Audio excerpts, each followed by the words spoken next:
Good morning, ladies and gentlemen. Madam Chair, honorable speakers, honorable deputy speakers, members of parliament, I am happy to be here to make this presentation on health sovereignty. Today I wear different hats. I come in as a director of the African Sovereignty Coalition. Kenya is a civil society organization that was formed by our brothers and sisters in South Africa to support the process of fighting for sovereignty of various issues in Africa, health being one of them, and we're very happy to be here. We also have the South African team. If you could just stand and wave. Madam Shabnam, there you go. She's the thought process behind the African Sovereignty Coalition. And Brother Sabelo is behind there. And we have Wanye. We have a desk behind there. If you like our work, you could go and see one of us behind there and have this organization established in your own countries. Now, health sovereignty is our fundamental ability to make informed, autonomous medical decisions without external coercion. And this is both at personal and international level. And the greatest challenge we have in Africa today is regional and international legal instruments that disregard medical ethics, prescribe alien values, and require surrender of national sovereignty in their execution. And we have had various of those instruments mentioned here. The Samoa Agreement, we know about the international health regulations, the new pandemic treaty by WHO. And I'm going to use 3 areas of health to explain to you or to demonstrate to you the danger of not having interest in our health sovereignty. I'll talk about the gain of function research, vaccine mandates and passports, and I'll also touch a little on sexual reproductive health and rights. I am aware that I am between you and lunch, and I will try and do justice without losing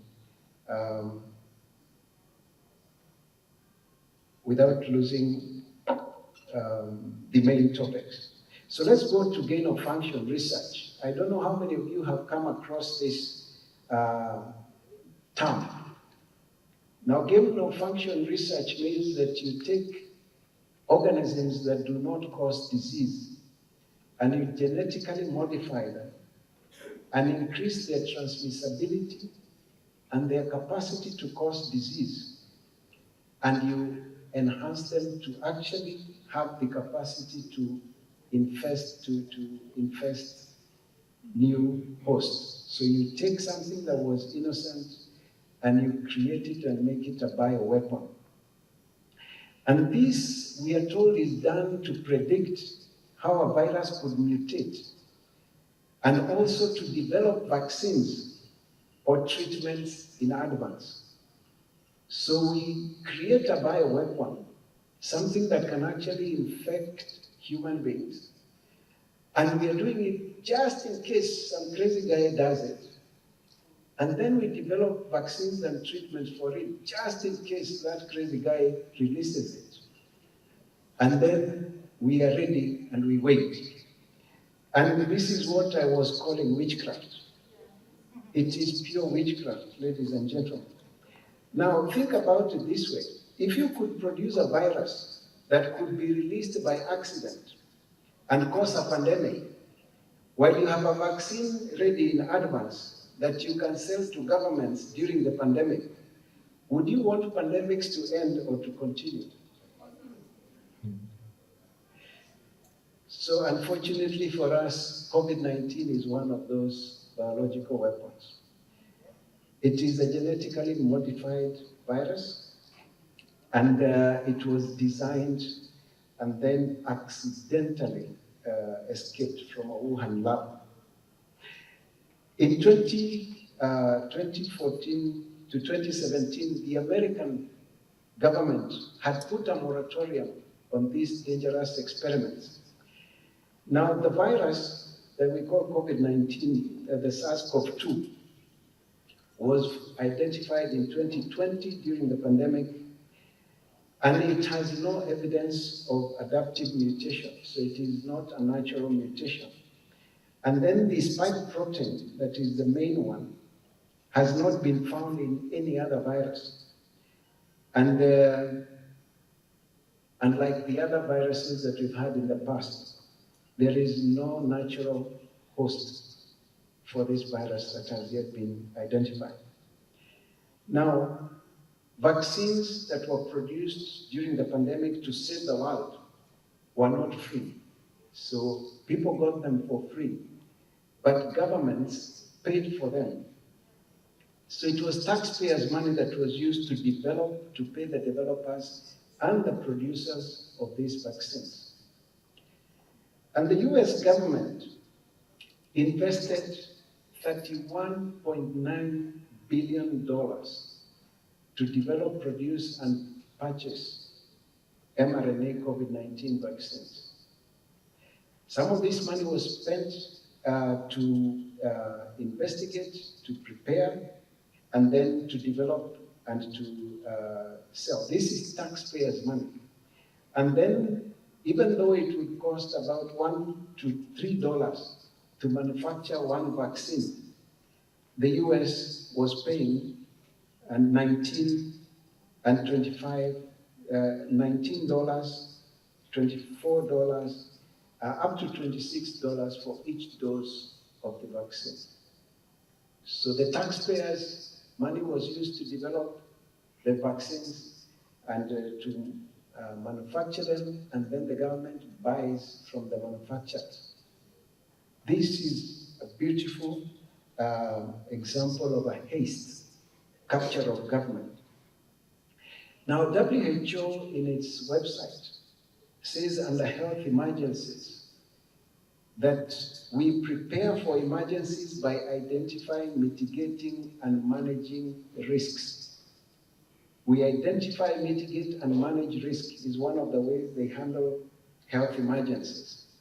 Now, given what we have discussed about gain-of-function research, if you are the head of WHO and you knew that people are making viruses and causing pandemics in order to profit from them, what would be your action to mitigate further risks? You would stop gain-of-function research, isn't it? That would be the natural thing to do. What does WHO tell us? That we are now expecting another pandemic from disease X. Now, to the best of my knowledge, WHO has not condemned or called for a moratorium on gain-of-function research. Instead, WHO is pushing for amendments to its international health regulation and the new pandemic treaty that would give WHO more power during the next pandemic.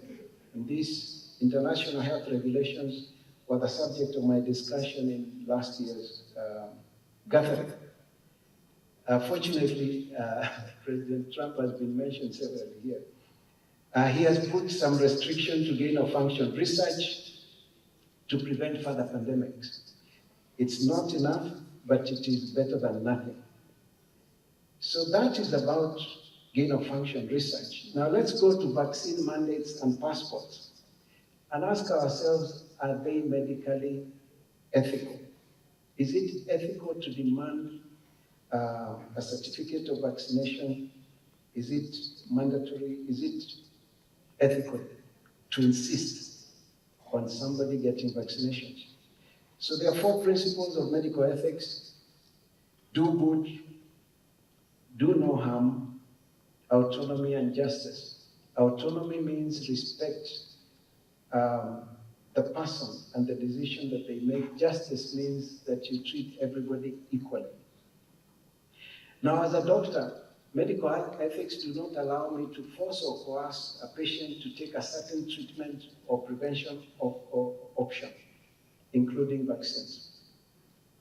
I cannot force my client to take any treatment or any preventive measures, it is against medical ethics.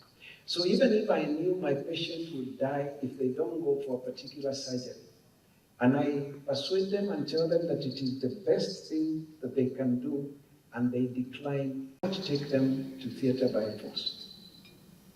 So medical ethics require that I provide the patient with sufficient information to make an informed choice, and that once that informed choice is made, I must respect it. But I must make sure that I tell them about the risk of the disease. I must tell them about what taking preventive measures would help, the risks and benefits of the treatment that I am suggesting, and also any available alternatives, including the risks and benefits. So my business as a doctor is to provide the patient with all the information that I have for them to be able to make an informed choice. Now, when that patient reaches their choice, which may be to accept or decline my medical opinion, I then must accept that opinion and work with the patient and only do that which the patient has authorized me to do. So the diagnosis and treatment of the patient also remain private information. So if you bring your house help to my clinic, and because you're paying the bill, immediately I finish treating her, you come into my office and ask, "Doctor, what did my house help have?" I will not tell you. It is none of your business. It is such that I cannot tell my patient's spouse that my patient has HIV because it would be against medical ethics. So, when we are told by WHO we are not safe until we are all safe, is this factual or nonsense? That unless we are all vaccinated, we are not safe, and therefore everybody must be vaccinated for us to be safe. Is this factual or nonsense? Let us explore it together. Remember that the enemy is the infecting agent or the virus. It is not the person who is afflicted. So as a doctor, my problem is not the sick patient, it is what is causing sickness. It is the virus that is the problem. And then, if a vaccine is effective and the recipient is protected from the disease, they have no reason to fear the unvaccinated. Does that make sense? If I take the vaccine and I am protected, why should I care if you don't take it? Are we still together? It is very important that we are together. Now, if both the unvaccinated and the vaccinated persons can still get infected, it is the ineffective vaccine that is to blame, not the unvaccinated person.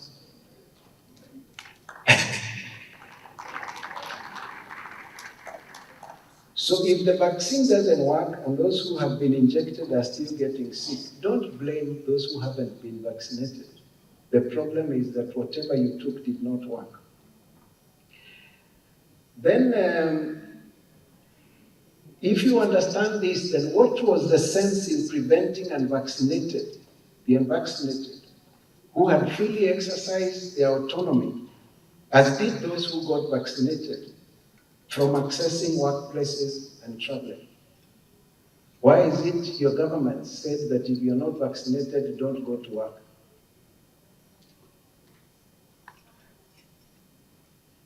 Now, why were vaccines passports considered necessary when vaccination is a free choice?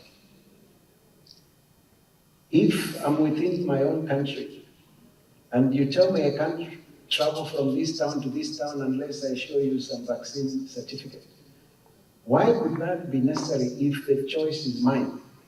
Why do I have to show you any evidence of my medical information?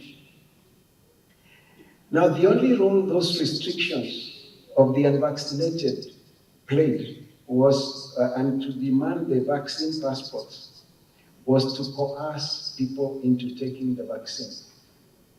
It is the only reason why Those certificates were asked, and it's the only reason why those who were not vaccinated were refused to access services.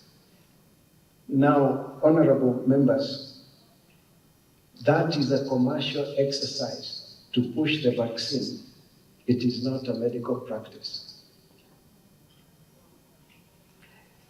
So now that we have concluded with vaccine mandates, can we look at reproductive health and rights, which is an ideology? It is an ideology. Now, can children give consent for sex? Can you teach children to make decisions about sex? Now, the brain is the last organ to mature in the human body. And every time it matures, the baby is able to do something new. So your baby sits at 6 months because some part of the brain has matured. Then your baby is able to walk at 1 year because another part of the brain has matured. By the time they are 2, they learn to speak because another part of the brain has matured. By the time they are teenagers, the part that controls our sexuality has matured. And a 14 or 15-year-old person, child, is fully sexually mature and can actually get babies. So a 14-year-old boy can actually make a 30-year-old woman pregnant because they're fully sexually mature. But there is a problem because the part of the brain that is called the frontal cortex, the part of the brain that helps us to reason and make good choices, ladies and gentlemen, does not mature until 21 to 24 years of age. So anyone who is below the age of 21 does not have the mental capacity to make some very serious choices, including sexual choices. And this is a medical fact. The age of 21 used to be the age of majority until the Americans went to war and needed to recruit more people for the war, and they reduced the age of majority to 18. And they got more young people to go to war. And when they came back, and it was the year of voting, they were told they cannot vote because they are still children, they are below the age of 21. And there was a big crisis because you're telling us we are old enough to go and die for the country, but you're telling us we're not old enough to vote. And that is how the age of majority was brought down to 18. It is a political decision, it is not a medical decision. So when you go to 14-year-olds and teach them how to use condoms, and teach them how to choose whether to use a pill or to use something else, that is child abuse. You cannot talk about children marriage. It is a child who is being molested. And what you're doing is facilitating the molestation, only worrying that they don't get pregnant so long as they're molested without getting pregnant. Now, sexual maturity comes 10 years before reasoning maturity. And this is the image I use when I speak to the young people in my country. This fellow is trying to put on a power saw and he's holding it between his legs. And that is what a teenager looks like trying to make decisions about sexual intercourse. They will inevitably make the wrong choices. Now, when it comes to abortion, as legislators, it's very important you understand that the term abortion simply means bring to an end prematurely. And for us in medicine, you must qualify it and call it either induced, spontaneous, or something. The term abortion on its own is just a English word. We can abort this meeting, for instance, meaning we bring it to an end prematurely. Now, it is a scientific fact that life begins at fertilization. We don't need to debate that. And in medicine, when you deliberately terminate a pregnancy, knowing fully well the baby will die, or using a method that would kill the baby, that procedure is called induced abortion.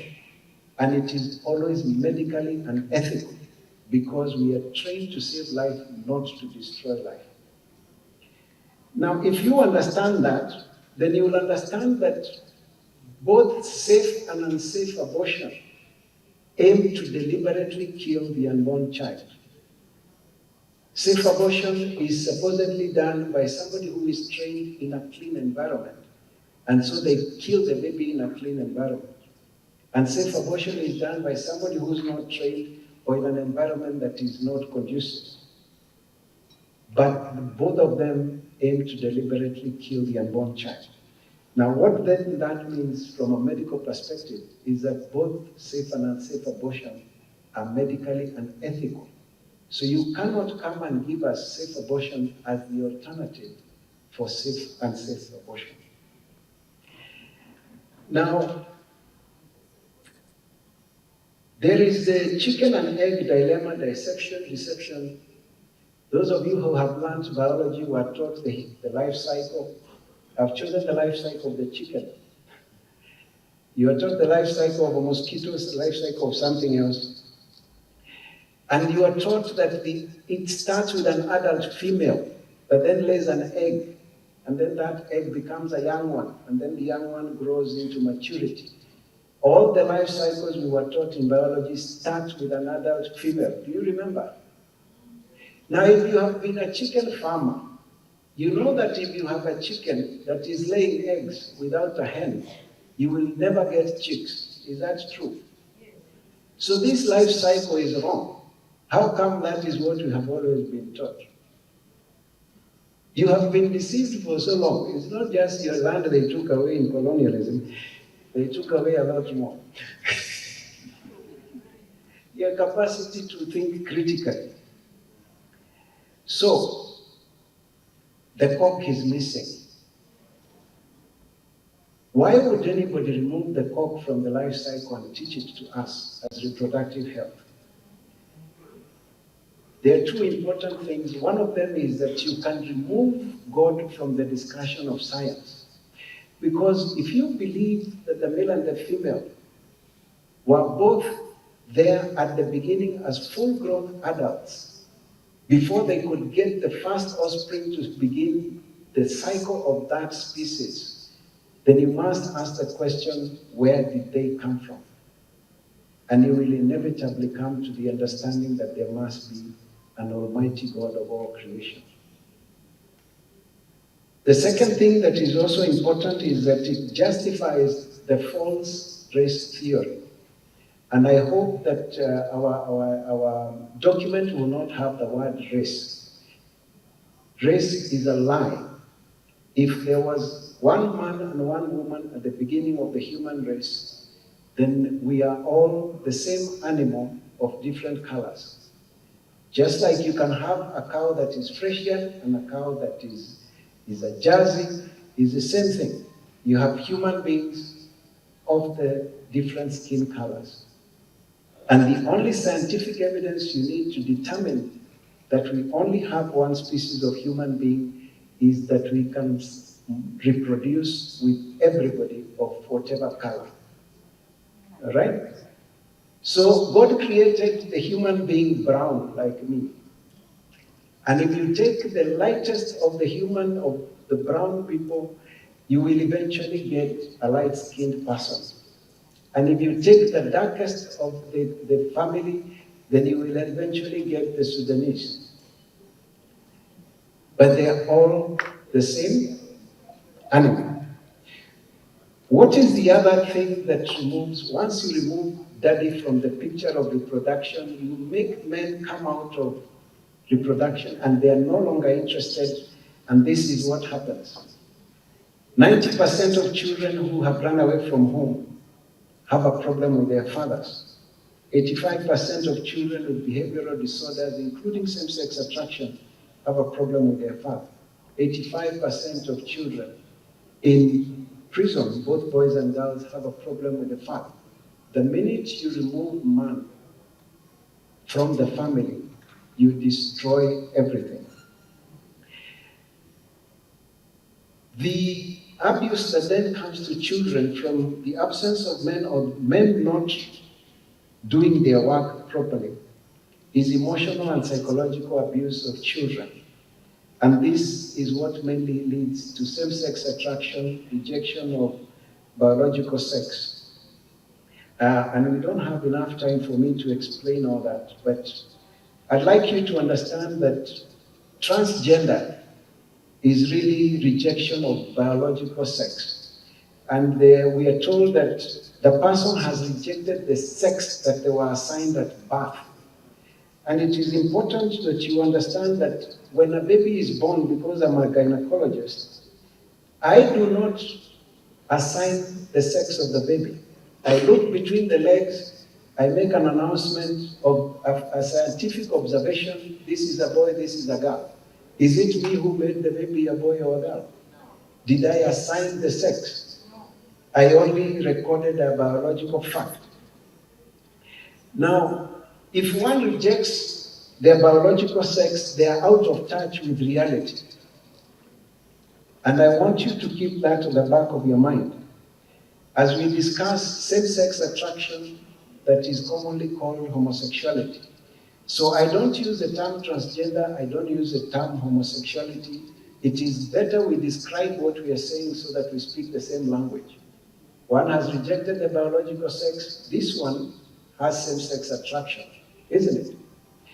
Now, if one was to perceive a person of the same sex as a potential mate, as one with whom they can reproduce, that person is out of touch with reality. Is that true? Yes. It is also a scientific fact that the mouth and the anus are part of the digestive system. They are not part of the reproductive system. It sounds obvious, doesn't it? Now, being out of touch with reality in medicine is called delusion. So if I come here and I tell you I'm the Honorable President Museveni of Uganda and I don't like the way you people are behaving, would you stand up and clap and tell me, Karibu President? You would tell me I'm unwell, isn't it? Or you call my family and tell them, take care of doctor, he's not doing well, isn't it? How come if I stand here and tell you I'm a woman trapped in a man's body, you're supposed to clap?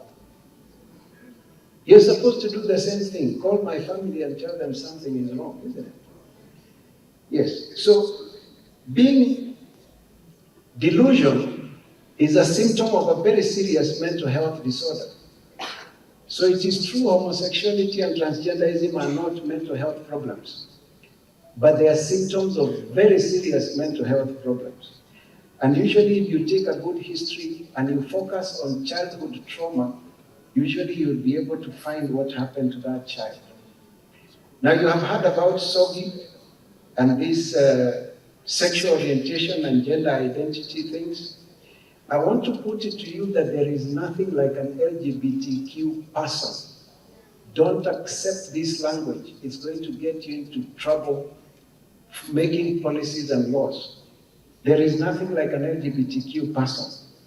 What we have is a person who has same-sex attraction, who is experiencing same-sex attraction, or who is rejecting their biological sex. And those are conditions, they are not personhoods.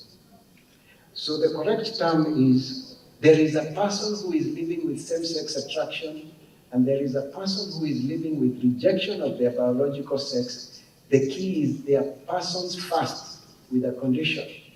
Are we together? If you understand it this way, you will not have problems making your laws. Now, your children and us come across such pictures. These are two men and one of them is pregnant. So how is this possible? So, a female can have healthy breasts surgically removed, receive male hormones, and grow facial hairs, even look like a man, and then be referred to as a transgender man. But in reality, she remains a delusional female with severe mutilation. If you look closely at the pregnant man, you'll see breasts. So they are given female hormones, they grow a beard, male hormones, they grow a beard, but she still has a uterus, and she has sex normally, and is able to conceive. And then when they put the picture in the web, then our children get very confused. All right? Yes, she's a woman. Now this beautiful something is Licky Valerie. She's the one who won the Miss Universe in Netherlands, but Nick Valerie is a man. Wow. So a man can have his genitals removed, receive implants that resemble breasts, and is given female hormones. They can look feminine, and they can even be called a transgender woman. But in reality, they are a delusional man who is severely mutilated. Now, persons living with delusion need our love and encouragement to help them understand why they are feeling as they do so that they can seek healing. And we have a pastor here who has a book written, Why Are You Gay? It is a good question to ask. Why do you feel the way you're feeling? Because it is not normal. And if we could address why you're feeling the way you're feeling, we may be able to resolve the issue.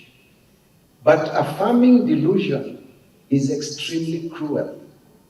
To allow them to continue living that lie is very, very cruel, and Africa should not take part in that. Now, if one believes that same-sex attraction or rejecting biological sex is normal, so if you are here and you believe that it is normal, you too suffer from a psychological condition called cognitive dissonance.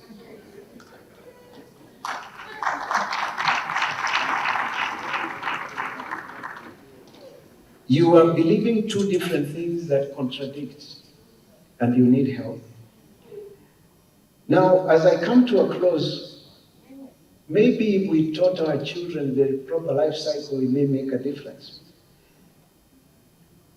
Based on Ubuntu, in the beginning there was God, and God created the whole of the universe before he created the human being, and he created them male and female.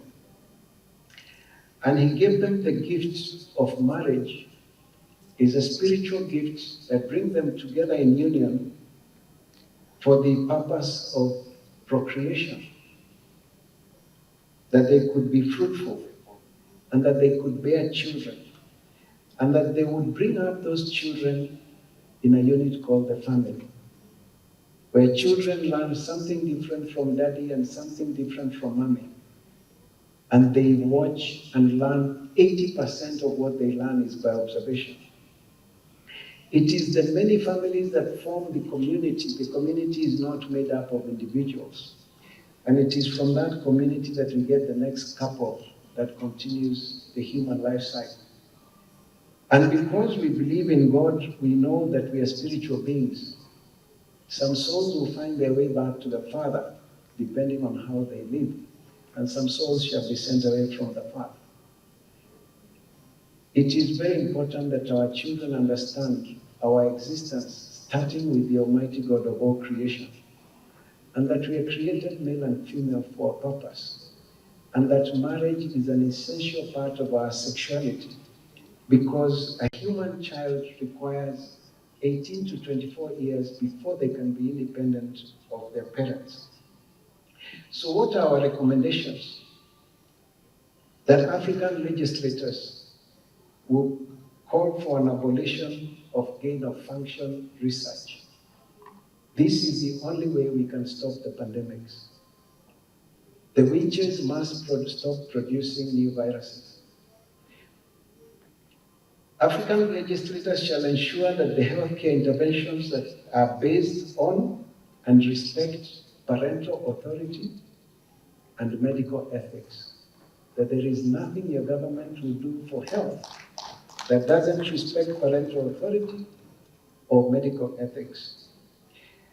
That African legislators shall make sure that international organizations retain a purely advisory role, and that they shall never oppress dissenting opinion They shall respect African values, the centrality of the natural family as the primary unit of society, and respect for national sovereignty. That African legislators shall ensure sufficient budgetary allocation for health, including for collecting local health data. It's very embarrassing when you ask about how many people have died of malaria in your country, and it is the UN or CDC that gives you results. There should be also be money put aside for research, for locally available treatment options. And finally, I call on you to consider teaching our children the authentic human life cycle. Thank you very much.